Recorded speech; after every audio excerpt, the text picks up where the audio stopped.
Selamat malam semuanya. Perkenalkan, nama saya Johannes, mahasiswa program studi informatika Universitas Katolik Musikaritas. Pada kesempatan ini, saya akan mempresentasikan materi sebagai bagian dari mata kuliah Sistem Cerdas dengan topik Training Model AI untuk Text Mining dan Text Summarization. Secara garis besar, kita akan membahas bagaimana dokumen teks yang panjang diproses oleh model AI, lalu diubah menjadi ringkasan yang lebih singkat dan padat. Video ini disusun sebagai pendukung proyek akhir saya yang saya kerjakan, yaitu sistem peringkasan teks otomatis berbasis web yang memanfaatkan model transformer dan teknik natural language processing. Kalau kita lihat judul di slide, Training Model AI untuk teknik text mining dan text summarization. Fokus utama saya di video ini adalah bagian training modelnya, bukan sekedar tampilan web atau fitur aplikasinya.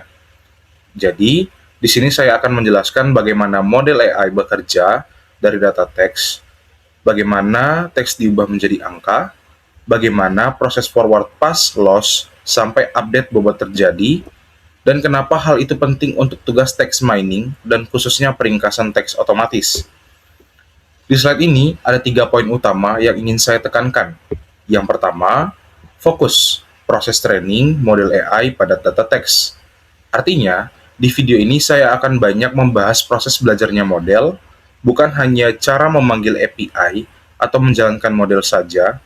Kita akan melihat bagaimana model menerima input berupa teks, bagaimana dihitungnya loss-nya, dan bagaimana bobot-bobotnya diupdate selama training. Secara sederhana, proses training inilah yang membuat model semakin pintar setiap kali melihat contoh data baru. Yang kedua, konteks penerapan NLP dan transformer untuk peringkasan teks. Jadi, penerapan yang saya bahas ada di ranah natural language processing, khususnya menggunakan arsitektur transformer yang saat ini menjadi standar untuk banyak tugas NLP. Di sini, saya kaitkan langsung dengan kasus text mining, yaitu bagaimana kita memproses teks dalam jumlah besar dan kemudian menghasilkan ringkasan yang lebih singkat dan informatif. Kurang lebih, pipeline-nya seperti ini. Teks mentah diubah menjadi representasi numerik, diproses oleh beberapa layer transformer, dan di ujungnya menghasilkan output seperti label atau ringkasan. Yang ketiga, output, ringkasan otomatis dari dokumen panjang. Tujuan akhirnya adalah, dari satu dokumen teks panjang, entah itu artikel, berita, atau laporan, sistem dapat menghasilkan ringkasan otomatis yang lebih pendek, namun tetap mempertahankan informasi penting. Dengan demikian, pengguna tidak perlu membaca seluruh isi dokumen, cukup melihat ringkasan yang dihasilkan oleh model. Nah, kemampuan menghasilkan ringkasan inilah yang bergantung pada kualitas proses training model AI, yang akan saya jelaskan di slide-slide berikutnya. Jadi, secara singkat, di video ini saya akan mengajak teman-teman untuk melihat bagaimana model AI dilatih pada data teks sehingga akhirnya mampu melakukan text mining dan text summarization secara otomatis. Pada slide berikutnya, saya akan mulai dari konsep dasar terlebih dahulu.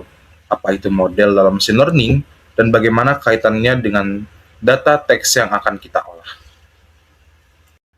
Selanjutnya, pada slide ini, saya akan menjelaskan dulu konsep dasar model dalam machine learning, supaya kita punya gambaran yang sama sebelum masuk lebih jauh ke text mining dan summarization. Judulnya adalah, apa itu model dalam machine learning? Secara sederhana, di bidang machine learning, model bisa kita pandang sebagai sebuah fungsi matematika yang sering ditulis dalam bentuk f dalam kurung x titik koma theta. Di sini, f adalah modelnya, x adalah input, dan theta adalah sekumpulan parameter atau bobot yang dimiliki oleh model. Kalau dilihat seperti di ilustrasi ini, kita bisa bayangkan X masuk ke model, F, buka kurung, X titik koma, theta. Lalu, di sisi kanan keluar Y, yaitu output yang diinginkan. Bisa berupa label kelas, skor, ataupun ringkasan. Dalam konteks proyek saya, X ini bukan lagi teks mentah, tetapi representasi numerik dari teks. Secara garis besar, alurnya seperti ini. Teks dipecah menjadi token, diubah menjadi ID angka, lalu dipetakan menjadi vektor embedding X. Embedding inilah yang menjadi input X untuk fungsi model f buka kurung x titik koma theta tutup kurung. Misalnya berupa embedding yang sudah memetakan kata-kata ke dalam vektor angka. Sementara theta adalah bobot-bobot dalam model. Misalnya, bobot pada layer-layer transformer yang akan dipelajari dan diupdate selama proses training. Lalu, apa yang keluar dari model? Tergantung tugasnya. Output bisa bermacam-macam. Yang pertama, untuk klasifikasi teks, output bisa berupa hasil seperti positif, negatif, atau kategori lain seperti berita tertentu. Untuk analisis sentimen, output bisa berupa skor berupa positif atau negatif sebuah ulasan. Dan yang terakhir, untuk kasus yang saya ambil, yaitu text summarization, outputnya adalah deret teks yang membentuk ringkasan dari dokumen panjang. Sekarang bagian yang penting, apa yang dimaksud dari training model? Training itu menyesuaikan theta agar output mendekati label. Artinya, ketika kita melakukan training, kita bisa mengubah struktur F-nya, tapi kita bisa mengubah nilai-nilai tetanya, yaitu bobot-bobot di dalam model. Kalau dianalogikakan, model itu seperti sebuah mesin dengan banyak sekali knob atau peraturannya. Yang pertama, X adalah bahan yang kita masukkan, misalnya representasi teks. Yang kedua, theta adalah posisi sebuah knob di mesin itu.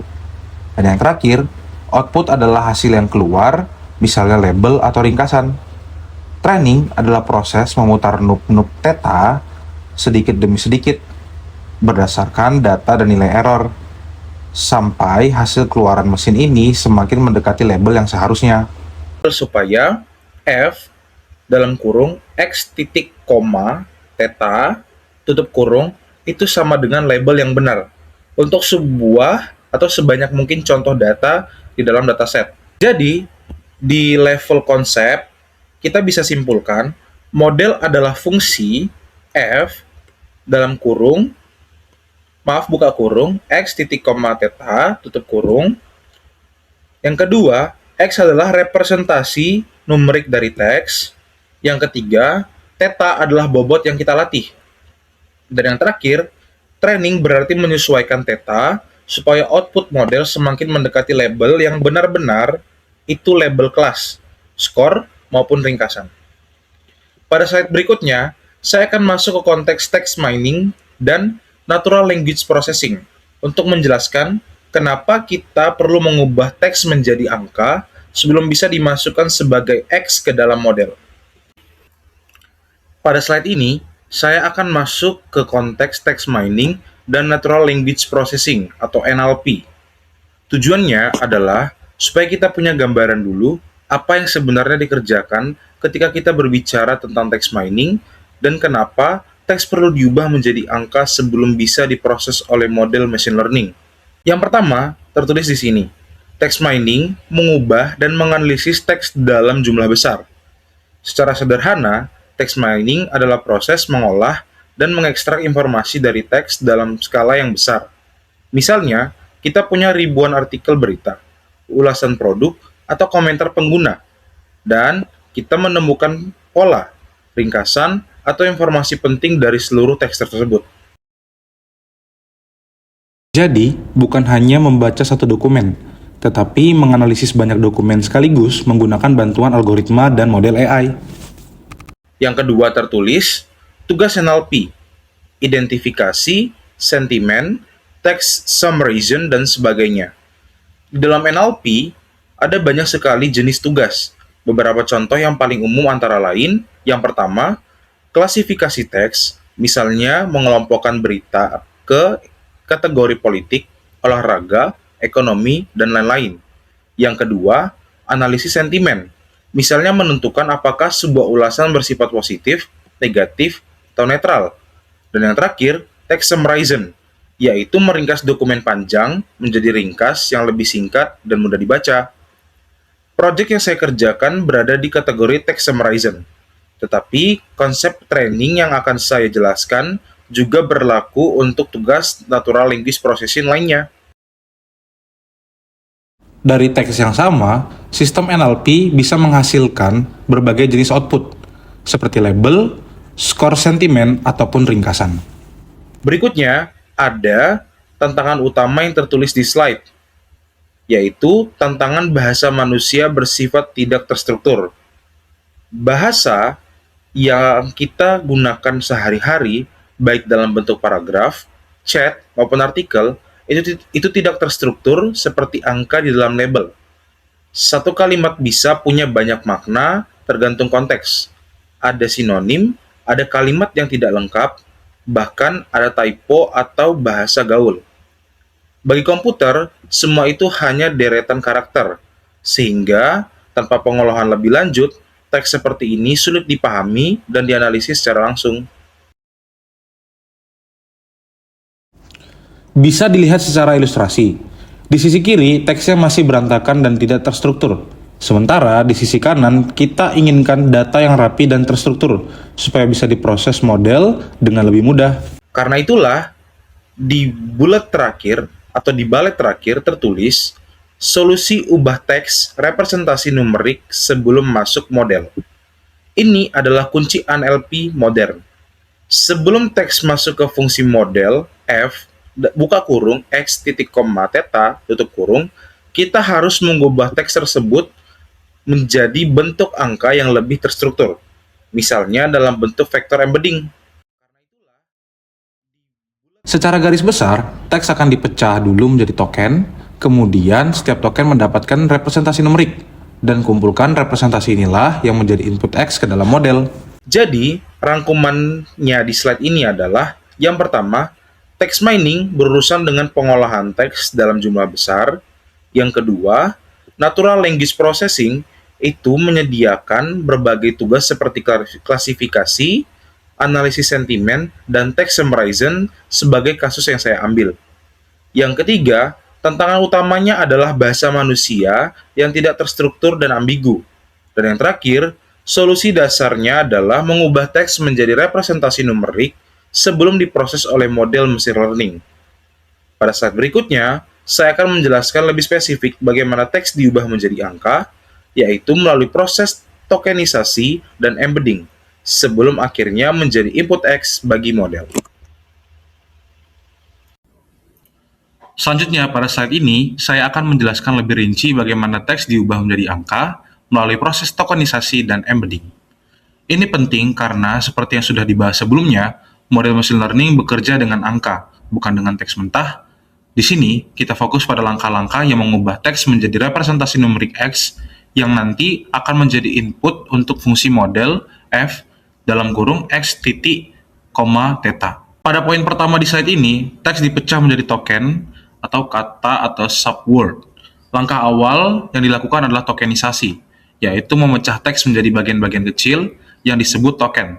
Token ini bisa berupa kata utuh atau dalam model modern sering kali berupa subword, misalnya potongan kata seperti ringkas dan an. Sebagai contoh, sebuah kalimat seperti pada ilustrasi ini dipecah menjadi deretan token.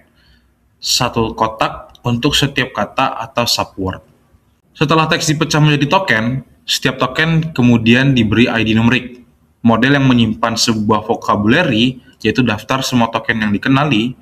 Di dalam vocabulary ini, setiap token memiliki nomor ID tersendiri.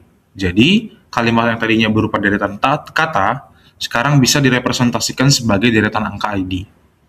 Seperti terlihat di ilustrasi. Token model AI dan merangkum masing-masing dipetakan ke angka tertentu. Deretan angka inilah yang nantinya akan diolah lebih lanjut oleh model. Berikutnya di poin ketiga tertulis, ID dipetakan ke vektor embedding berdimensi tinggi. Kalau kita hanya memakai ID sebagai angka biasa, informasi yang dibawa sebenarnya sangat terbatas. Oleh karena itu, setiap ID akan dipetakan ke sebuah vektor berdimensi lebih tinggi, yang kita sebut embedding. Di ilustrasi ini, setiap ID di sisi kiri dipetakan menjadi bar-bar warna-warni di sisi kanan. Setiap bar memiliki satu angka di dalam vektor embedding untuk token tersebut. Di poin terakhir tertulis, embedding sama dengan representasi numerik yang membawa makna kata. Ide penting di sinilah, embedding tidak hanya sekedar angka acak, tetapi dirancang agar kata-kata yang maknanya mirip memiliki vektor yang juga mirip. Misalnya, embedding untuk kata dokumen dan artikel biasanya akan berada cukup dekat di ruang vektor, sementara embedding untuk kata yang tidak berhubungan, misalnya bola atau kucing, akan berada jauh di tempat lain. Embedding inilah yang menjadi representasi numerik S, yaitu input yang masuk ke dalam model f dalam kurung x titik koma theta pada slide sebelumnya. Jadi rangkuman di slide ini adalah yang pertama, teks mentah dipecah menjadi token, yang kedua, setiap token mendapat ID numerik, yang ketiga, ID kemudian dipetakan ke vektor embedding berdimensi tinggi, dan yang terakhir, embedding inilah yang menjadi representasi numerik yang membawa makna kata dan digunakan sebagai input teks ke dalam model. Pada slide berikutnya, saya akan menjelaskan bagaimana embedding ini masuk ke dalam model dan apa yang terjadi di tahap forward pass ketika model menghasilkan prediksi sebelum dihitung loss-nya. Berikutnya, pada slide ini, saya akan membahas dua hal penting, yaitu perbedaan antara training dan inference, serta seperti apa bentuk dataset dalam text mining. Pemisahan antara training dan inference itu penting, supaya kita jelas membedakan kapan model yang sedang belajar dan kapan model hanya dipakai untuk memprediksi. Poin pertama tertulis, training model belajar dari data, input plus label. Pada fase training, model diberi pasangan data berupa input dan label yang benar. Misalnya, input adalah sebuah dokumen teks dan label yang benar adalah kategori, sentimen, atau ringkasan target. Model akan memproses input, menghasilkan prediksi, kemudian kita hitung seberapa jauh prediksi itu dari label yang benar. Dari situ, bobot-bobot theta di dalam model akan diupdate. Di ilustrasi ini, bagian training ditunjukkan seperti proses di mana input dan label masuk ke model, lalu bobotnya diubah agar ke depan prediksinya semakin mendekati label. Berbeda dengan training, pada fase inference, model tidak lagi belajar. Pada poin kedua, tertulis, inference, model dipakai untuk memprediksi output baru. Di tahap ini, bobot theta sudah tetap hasil dari proses training sebelumnya. Kita hanya memberikan input baru, misalnya dokumen yang belum pernah dilihat model sebelumnya. Dan model langsung menghasilkan prediksi seperti kategori, sentimen, atau ringkasan. Tidak ada lagi update bobot di fase inference. Jadi ringkasannya, training itu sama dengan fase belajar, sedangkan inference fase penggunaan model yang sudah dilatih. Kita membutuhkan dataset. Di sini tertulis dataset text mining pasangan text label. Artinya, struktur dasar dataset text mining biasanya berupa banyak baris data, di mana setiap baris berisi sebuah teks dan label yang sesuai. Contohnya, teks ulasan pelayanan ramah dan cepat, labelnya positif. Yang kedua, teks berita. Pemerintah mengumumkan kebijakan baru di sektor pendidikan, itu labelnya pendidikan. Yang ketiga, atau dalam konteks summarizer, dokumen panjang atau ringkasan target yang dibuat manusia. Secara visual, dataset text mining bisa dibayangkan seperti tabel ini. Kolom kiri berisi teks, kolom kanan berisi label yang menjadi target saat training. Di poin terakhir tertulis, contoh, dokumen, kategori, sentimen, ringkasan. Ini menunjukkan bahwa ada satu dokumen teks, kita bisa punya berbagai macam jenis label, tergantung tugas yang ingin kita selesaikan.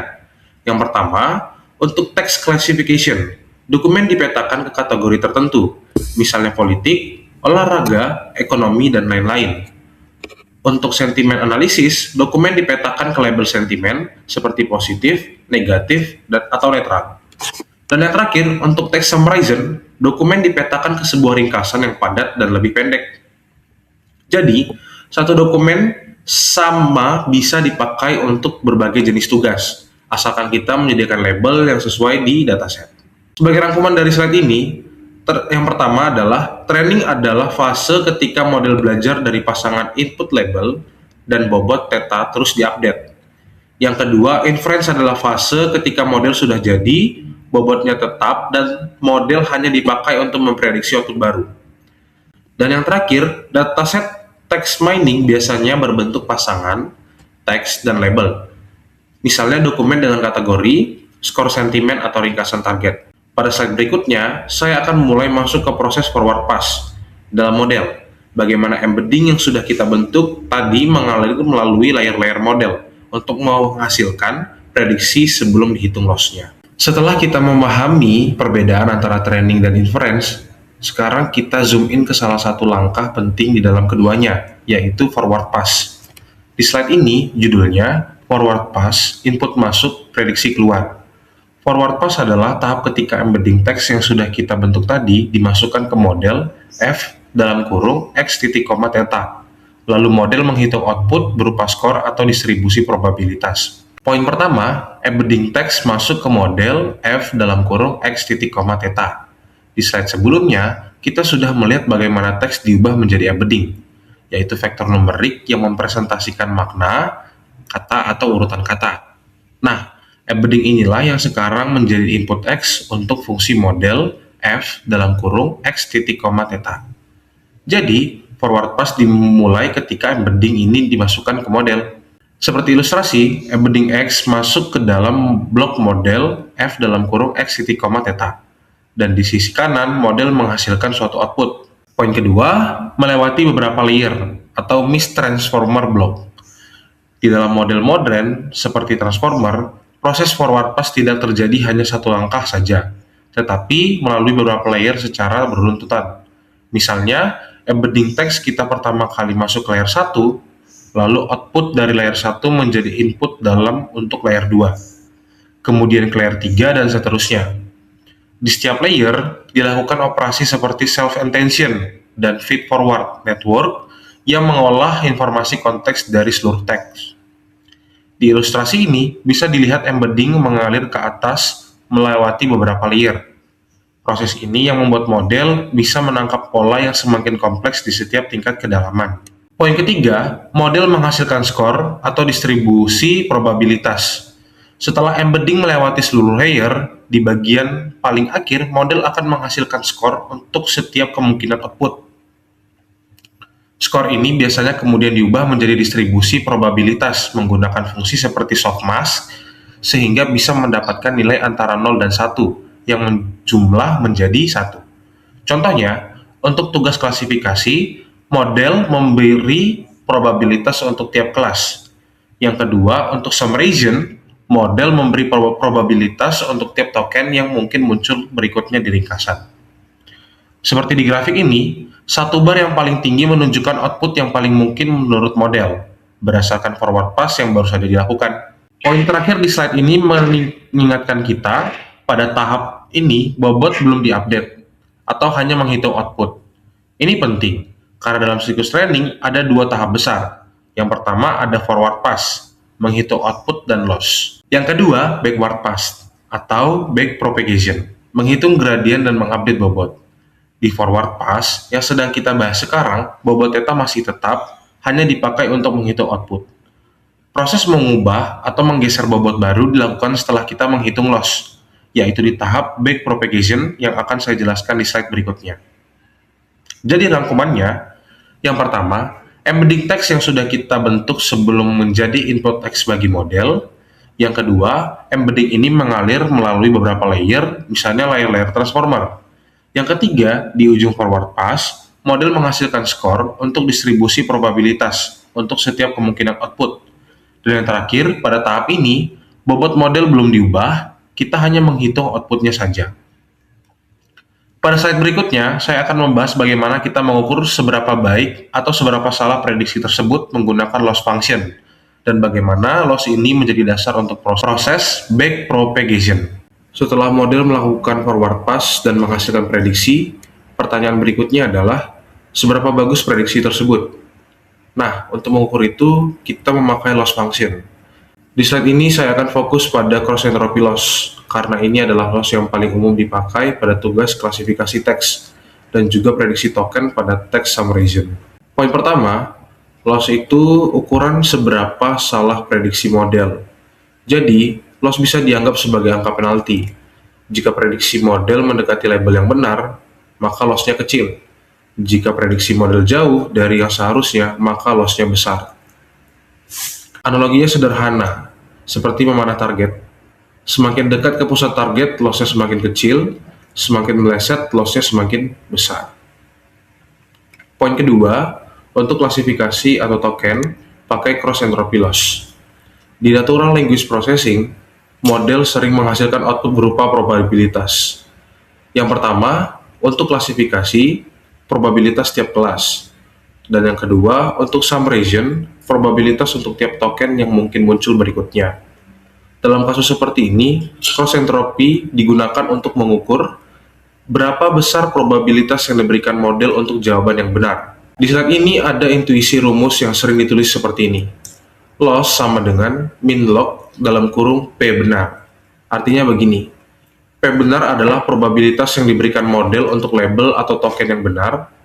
Yang kedua, kalau model yakin terhadap jawaban benar, berarti P benar besar, maka min log dalam kurung P benar menjadi kecil atau loss-nya kecil. Yang ketiga, kalau model tidak yakin atau malah memilih yang salah, P benar kecil, maka min log dalam kurung P benar menjadi besar atau loss-nya besar. Misalnya ada 3 kelas, kalau kelas yang benar punya probabilitas 0,9 maka loss-nya kecil, tapi kalau probabilitas kelas yang benar cuma 0,1 maka loss-nya jadi besar. Jika cross entropy benar-benar mendorong model untuk memberi probabilitas tinggi pada jawaban yang benar. Sekarang saya kaitkan ke kasus yang paling relevan dengan proyek saya, yaitu text summarization. Dalam summarization, model menghasilkan ringkasan token demi token. Jadi, untuk setiap posisi token, model menghasilkan distribusi probabilitas token. Kita bandingkan dengan token target yang benar, lalu hitung loss dengan cross entropy. Setelah itu, loss untuk semua token dijumlahkan menjadi total loss untuk satu ringkasan. Contohnya, kalau token target katanya adalah kebijakan, tapi model memberikan probabilitas kecil untuk kebijakan, maka loss-nya besar.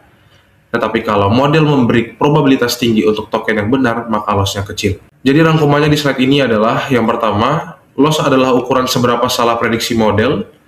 Yang kedua, untuk output berbasis probabilitas pada natural language processing, kita sering menggunakan cross entropy. Yang ketiga, intuisi, loss sama dengan min log dalam kurung P benar. Dan yang terakhir, semakin tinggi probabilitas untuk jawaban yang benar, loss semakin kecil dan sebaliknya. Pada slide berikutnya, setelah kita punya loss, saya akan jelaskan bagaimana model bisa memperbaiki dirinya melalui backpropagation dan gradient, yaitu cara menghitung arah perubahan bobot agar loss dapat diturunkan. Pada slide sebelumnya, kita sudah membahas loss function, yaitu cara mengukur seberapa salah prediksi model. Sekarang pertanyaannya, setelah kita tahu model salah, bagaimana model memperbaiki dirinya? Disinilah konsep backpropagation dan gradient berperan. Secara ringkas, backpropagation itu adalah mekanisme untuk menghitung arah perubahan bobot yang membuat loss menurun. Poin pertama pada slide, loss memberi sinyal seberapa salah model. Loss bisa dianggap sebagai sinyal error. Jikalau yang pertama, jika loss benar, berarti model masih jauh dari jawaban yang benar. Jika loss kecil, berarti prediksi model sudah mendekati target. Yang pertama, jika loss besar, berarti model masih jauh dari jawaban yang benar. Yang kedua, jika loss kecil, berarti prediksi model sudah mendekati target. Analoginya sederhana, seperti dosen memberi nilai atau koreksi. Nilai itu memberitahu bagaimana yang perlu diperbaiki pada percobaan berikutnya. Poin kedua, backpropagation menghitung turunan loss terhadap bobot. Secara konsep, backpropagation itu menghitung seberapa sensitif loss terhadap setiap bobot theta di dalam model. Jadi, jika kita perlu menurunkan rumusannya secara manual satu persatu, karena algoritma backpropagation akan menghitung gradien itu secara efisien untuk semua parameter. Di ilustrasi ini, setelah forward pass menghasilkan output dan loss dihitung, sinyal error dari loss kemudian mengalir kembali atau balik dari layar terakhir ke layar awal untuk menghitung gradien pada setiap bobotnya. Poin ketiga, gradien menunjukkan arah perubahan bobot yang menurunkan loss. Gradien pada dasarnya memberi informasi. Kalau kita menaikkan atau menurunkan suatu bobot sedikit, loss akan naik atau turun. Yang kita inginkan adalah mengubah bobot ke arah yang mengubah loss lebih kecil, atau membuat loss lebih kecil, sehingga prediksi model semakin mendekati target. Poin terakhir, gradient descent. Update bobot sedikit demi sedikit ke arah loss lebih kecil. Setelah gradient diperoleh, bobot akan diupdate dengan aturan sederhana seperti rumus yang telah ditentukan. Tidak perlu fokus pada matematikanya, intinya yang pertama, alpha adalah learning rate, yaitu seberapa besar langkah perubahan. Yang kedua, kita menggeser bobot sedikit demi sedikit mengikuti arahan gradien agar loss semakin turun. Analogi yang paling mudah, seperti orang yang turun dari bukit menuju lembah. Gradien memberitahu arah turun yang paling cepat, dan gradien descent adalah proses melangkah sedikit demi sedikit sampai mencapai titik minimum loss. Kalau kita kaitkan dengan text summarization, idenya sama. Setiap kali model menghasilkan token ringkasan yang kurang tepat, cross entropy loss akan memberinya signal error. Kemudian, backpropagation menghitung gradien dan bobot model diupdate agar pada iterasi berikutnya, model semakin besar memberi probabilitas pada token yang benar. Setelah proses ini diulang berkali-kali pada banyak data, model akhirnya belajar pola, bagian mana dari dokumen yang penting dan bagaimana menyusunnya menjadi ringkasan. Jadi rangkumannya adalah, yang pertama, loss memberitahu seberapa salah prediksi model. Yang kedua, backpropagation menghitung gradien untuk semua bobot. Yang ketiga, gradien menunjukkan arah perubahan bobot yang membuat loss turun. Dan yang terakhir, gradien descent mengupdate bobot sedikit demi sedikit menuju loss minimum. Pada slide berikutnya, saya akan lanjut ke bagian yang lebih praktis, yaitu optimizer. Khususnya Adam, yang membuat proses update bobot menjadi lebih stabil dan cepat dibanding gradien descent biasa. Di slide sebelumnya, kita sudah memahami bahwa setelah mendapatkan gradien dari backpropagation, kita perlu mengupdate bobot supaya loss menurun. Nah, pertanyaan berikutnya adalah, cara update bobot pakai aturan yang mana? Disinilah kita membutuhkan optimizer. Pada slide ini, saya fokus pada optimizer yang paling sering dipakai dalam deep learning modern, yaitu Adam. Poin pertama, gradien descent biasa, satu learning rate untuk semua bobot.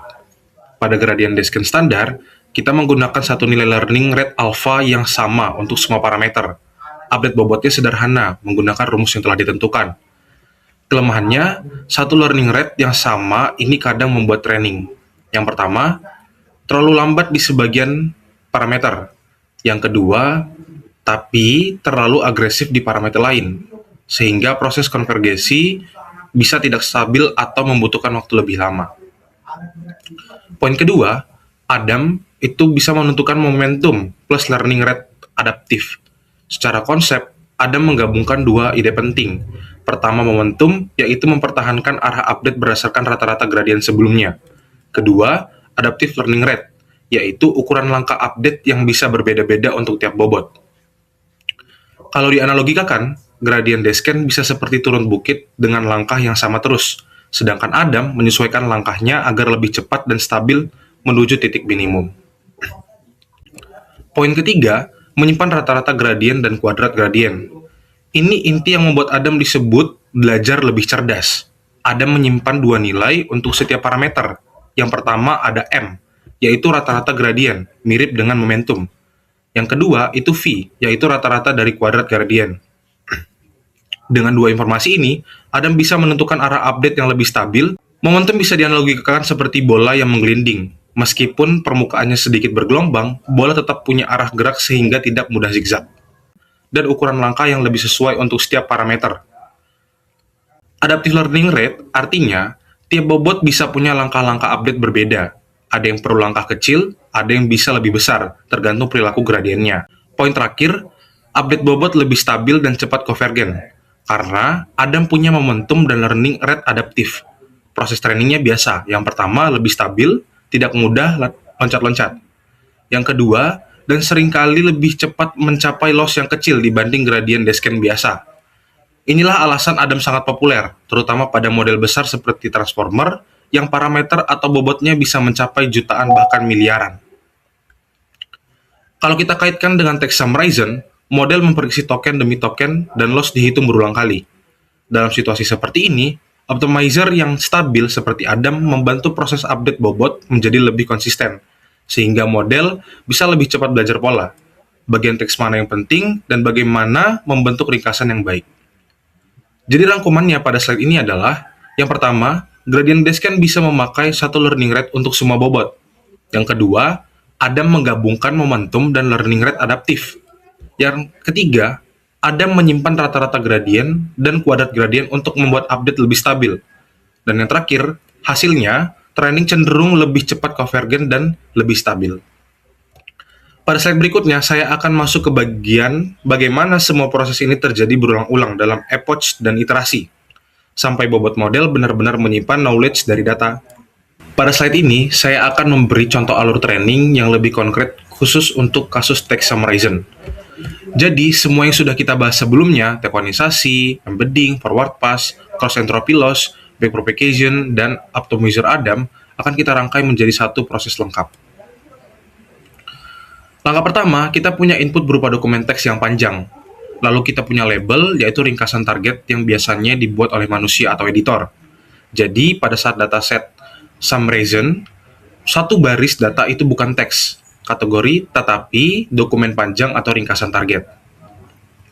Ini menggambarkan bahwa model belajar bukan hanya memahami dokumen, tapi juga belajar menghasilkan versi ringkas yang tetap membawa informasi penting.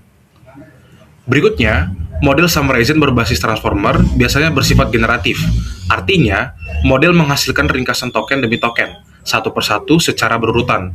Jadi model memprediksi token pertama, lalu token kedua dengan mempertimbangkan token sebelumnya, dan seterusnya, sampai membentuk satu ringkasan lengkap. Mekanisme ini sering disebut auto-regressive generation. Ibaratnya seperti magnetik ringkasan. Model memilih kata berikutnya berdasarkan konteks dokumen dan kata-kata ringkasan yang sudah terbentuk. Nah, agar model bisa belajar, setiap token yang diprediksi tadi harus dibandingkan dengan token target yang benar. Disinilah kita memakai cross entropy loss. Pada setiap posisi token, model menghasilkan distribusi probabilitas untuk banyak token kemungkinan. Lalu kita ambil probabilitas untuk token yang benar atau P benar dan hitung loss dengan loss sama dengan min log dalam kurung P benar. Loss ini dihitung untuk setiap token, lalu dijumlah kalau token yang benar diberi probabilitas tinggi, loss kecil. Tapi kalau model memberi probabilitas kecil pada token target, loss-nya adalah besar. Kan menjadi total loss untuk satu ringkasan. Setelah total loss didapat, barulah masuk ke proses perbaikan model. Total loss digunakan untuk menghitung gradien lewat backpropagation. Setelah gradien didapat, optimizer seperti Adam akan menentukan langkah update bobot yang lebih stabil, sehingga bobot theta bergeser ke arah yang membuat loss menurun. Proses ini tidak terjadi sekali saja, tetapi diulang terus-menerus untuk banyak batch data dan banyak epoch, sampai model benar-benar belajar memetakan dokumen panjang menjadi ringkasan yang baik. Inilah siklus training yang berulang. Forward pass, hitung loss, backprop, update dengan Adam, lalu ulang lagi. Jadi contoh training summarization ini merangkum semua komputasi yang terjadi. Yang pertama, kita punya input dokumen dan ringkasan target. Yang kedua, model menghasilkan ringkasan token demi token. Yang ketiga, setiap token dihitung loss-nya menggunakan cross entropy. Dan yang terakhir, total loss dipakai untuk backpropagation dan update bobot dalam Adam. Pada slide berikutnya, saya akan jelaskan lebih intuitif. Setelah bobot-bobot ini terus diperbaharui, di mana sebenarnya knowledge model tersimpan. Dan kenapa saat inference model bisa terlihat seperti paham memilih informasi penting. Pada slide sebelumnya, kita sudah melihat bagaimana model transformer dilatih untuk summarization melalui token by token dan loss. Sekarang, di slide ini, saya jelaskan salah satu alasan utama kenapa transformer kuat untuk natural language processing, yaitu mekanisme self-attention. Self-attention bisa dianggap sebagai cara model memberi perhatian pada bagian teks yang penting ketika memahami dokumen dan ketika menyusun ringkasan. Poin pertama, self-attention setiap token melihat token lain dalam kalimat atau dokumen. Maksudnya, ketika model memproses sebuah token, token tersebut tidak dipahami sendirian. Token itu akan mempertimbangkan token-token lain di sekitarnya, bahkan di seluruh kalimat atau dokumen, untuk memahami konteks. Di list ilustrasi ini, satu token fokus terhubung ke token lain dengan garis tebal tipis. Garis yang lebih tebal artinya token tersebut memberi perhatian lebih besar pada kata tertentu. Ini berbeda dari pendekatan lama yang kadang hanya melihat urutan secara terbatas. Dengan self-attention, model bisa menangkap hubungan seperti kata ini merujuk ke kata itu, atau bagian ini penting untuk makna keseluruhan. Poin kedua, model memberi bobot perhatian atau attention weight ke bagian teks yang paling penting. Nah, perhatian ini bukan sekedar melihat, tapi ada bobotnya. Model akan memberikan attention weight yang lebih besar pada kata atau frasa yang dianggap penting untuk tugas yang sedang dilakukan. Analoginya paling gampang, seperti kita menstabilo kalimat penting saat membaca. Self-attention membuat model bisa melakukan stabilo ini secara otomatis, tetapi dalam bentuk bobot numerik. Untuk summarization, perhatian tinggi biasanya jatuh kepada yang pertama, kata kunci, yang kedua, nama entitas penting, yang ketiga, angka atau fakta, dan yang terakhir, serta kalimat yang menjadi inti informasi. Poin ketiga, bobot attention ikut dipelajari dan diupdate selama training. Ini poin yang penting. Perhatian yang dimiliki model itu bukan aturan manual, melainkan hasil belajar dari data. Saat training, model mencoba memberi perhatian ke berbagai bagian teks. Kalau perhatian itu membantu menghasilkan produksi atau prediksi yang benar, misalnya token ringkasan yang tepat, loss akan turun, dan bobot-bobot attention tersebut akan diperkuat. Makanya sering ada visual heat map attention seperti ini. Bagian yang lebih gelap menunjukkan perhatian lebih tinggi. Pola ini terbentuk dari proses training yang berulang. Kalau perhatian mengarah ke bagian yang tidak relevan dan membuat prediksi buruk, loss naik, dan model akan menyesuaikan bobot attention-nya. Poin terakhir, saat inference, pola attention membantu model memilih informasi penting untuk ringkasan. Setelah training selesai, bobot-bobot attention ini menjadi semacam kebiasaan model dalam membaca teks. Jadi, ketika kita memasukkan dokumen baru pada inference, model bisa terlihat seperti paham bagian mana yang penting. Sebenarnya, itu karena pola perhatian yang terbentuk selama training membantu model memfokuskan proses prediksinya pada informasi inti. Jadi rangkumannya pada slide ini, yang pertama, self-attention membuat setiap token dapat mempertimbangkan token lain untuk memahami konteks. Yang kedua, model memberi attention weight berbeda pada tiap bagian teks. Yang ketiga, bobot attention ini dipelajari selama training melalui mekanisme loss dan update bobot. Dan yang terakhir, saat inference, pola attention membantu model memilih informasi penting sehingga ringkasan yang dihasilkan lebih relevan. Pada slide berikutnya, saya akan mengaitkan semua konsep ini dengan proyek saya. Mana bagian yang saya kerjakan langsung, mana yang merupakan hasil training dari model yang sudah tersedia, dan bagaimana saya memanfaatkan model tersebut melalui inference. Setelah membahas proses training model, mulai dari forward pass, loss, backpropagation, sampai optimizer Adam dan self-attention, pada saat ini saya akan menghubungkan teori tersebut dengan sistem yang saya bangun.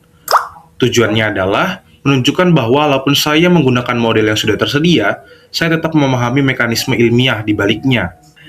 Poin pertama, sistem web memakai model transformer yang sudah dilatih, atau pre-trained.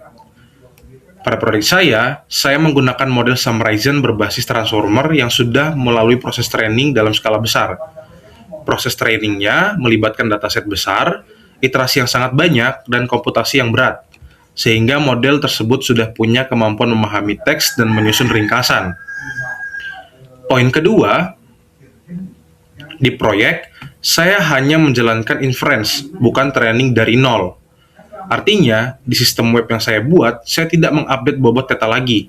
Saya hanya memberikan input ke teks model, lalu model menghasilkan output ringkasan menggunakan bobot yang sudah dipelajari sebelumnya. Secara alur, trainingnya sudah dilakukan sebelumnya, sehingga menghasilkan pre-trained model. Sistem saya berada di tahap setelahnya, yaitu memanfaatkan model tersebut untuk inference. Poin ketiga, memahami loss, gradient, Adam, self-attention, yang menjadi paham kenapa model bisa meringkas. Walaupun saya tidak melakukan training sendiri, memahami konsep-konsep ini tetap penting, karena, yang pertama, loss menjelaskan apa yang dioptimalkan model saat belajar. Yang kedua, gradient dan backpropagation menjelaskan bagaimana bobot model diperbaiki. Yang ketiga, Adam menjelaskan kenapa update bobot bisa stabil dan cepat konvergen. Dan yang terakhir, self-attention menjelaskan bagaimana model memfokuskan perhatian pada bagian teks yang penting. Jadi ketika di web hanya terlihat tombol summarizer, di baliknya ada konsep training yang membuat model bisa bekerja secara masuk akal, bukan sekedar hitam di atas putih. Poin keempat, text summarization itu sama dengan model belajar pada dokumen sampai ringkasan penting. Intinya, selama training, model belajar pola seperti informasi apa yang biasanya penting, bagaimana yang sering menjadi inti paragraf, dan bagaimana menyusun ulang informasi itu menjadi ringkasan yang paling ringkas tetapi tetap relevan. Pengetahuan ini tersimpan di dalam bobot theta. Jadi, saat model terlihat paham memilih informasi penting, itu karena pola tersebut sudah tertanam di bobot hasil training sebelumnya. Saat inference, bobot tersebut dipakai kembali untuk menghasilkan ringkasan dari dokumen baru. Pada slide berikutnya, saya akan menutup dengan rangkuman, poin utama, dan refleksi singkat mengenai hal yang paling menarik atau menantang dari memahami komputasi training model AI untuk teks. Baik, sebagai penutup, pada slide ini, saya rangkum 3 poin utama dari seluruh pembahasan tentang komputasi training model AI untuk text mining dan text summarization. Poin pertama, model dalam machine learning dapat dipandang sebagai fungsi f dalam kurung x titik koma theta. Dalam konteks NLP, x adalah representasi numerik dari teks, misalnya embedding, dan theta adalah bobot yang dipelajari. Ketika model belajar, yang sebenarnya terjadi adalah bobot theta terus diperbaiki supaya output semakin mendekati target. Poin kedua, training model berjalan melalui siklus komputasi yang berulang, yaitu forward pass, lalu menghitung loss, kemudian back propagation untuk mendapatkan gradient, dan akhirnya optimizer, misalnya Adam, untuk mengupdate bobotnya. Siklus inilah yang terus diulang pada banyak batch dan epoch, sampai model mencapai performa yang baik. Poin ketiga, khusus pada text summarization. Model belajar menetapkan atau memetakan dokumen panjang menjadi ringkasan dengan cara memprediksi token demi token. Melalui training berulang, model belajar pola, bagian mana yang penting dan bagaimana menyusun informasi itu menjadi ringkasan yang lebih singkat, tetapi tetap relevan. Pengetahuan tersebut tersimpan di bobot theta, dan saat inference bobot itu digunakan, kembali untuk menghasilkan ringkasan pada dokumen baru. Sebagai refleksi pribadi, bagian yang paling menarik bagi saya adalah memahami bahwa kepintaran model bukan sesuatu yang magis, tetapi terbentuk dari proses komputasi yang sangat sistematis, mulai dari loss, gradient, sampai optimizer. Dan yang cukup menantang adalah membayangkan skala training pada model transformer besar, karena melibatkan data yang masif dan iterasi yang sangat banyak. Sekian penjelasan dari saya. Terima kasih atas perhatian Bapak, Ibu, dan teman-teman. Saya persilahkan jika ada pertanyaan bisa ditanyakan di kolom komentar. Sebagai pelengkap, pada slide ini saya cantumkan referensi dan sumber belajar lanjutan yang saya gunakan sebagai dasar pemahaman, khususnya untuk topik Artificial Intelligence, Text Mining, dan Text Summarization. Referensi di sini saya kelompokkan secara umum menjadi 2 jenis. Pertama, buku dan materi pengantar untuk membangun pemahaman konsep AI dan pembelajaran mesin seperti referensi buku Artificial Intelligence dan pembelajaran mesin. Kedua, referensi yang lebih spesifik ke ranah text mining dan natural language processing, termasuk contoh penerapan seperti analisis sentimen dan pendekatan ringkasan teks yang relevan dengan proyek saya. Sebagai contoh, referensi buku AI digunakan untuk penggunaan konsep dasar seperti model, training, loss, dan optimalisasi. Dan kedua, referensi text mining digunakan untuk memahami bentuk data set teks dan contoh tugas NLP seperti klasifikasi dan sentimen. Dan yang terakhir, referensi terkait text summarization membantu saya memahami konteks, peringkasan teks dalam bahasa Indonesia, dan pendekatan yang umum digunakan. Referensi-referensi ini mendukung isi video, terutama pada bagian komputasi training seperti alur forward pass, cross entropy loss, back propagation, dan optimizer Adam, serta kaitannya dengan transformer dan self-attention di NLP modern. Berikut, di slide terakhir saya tutup presentasi ini. Terima kasih.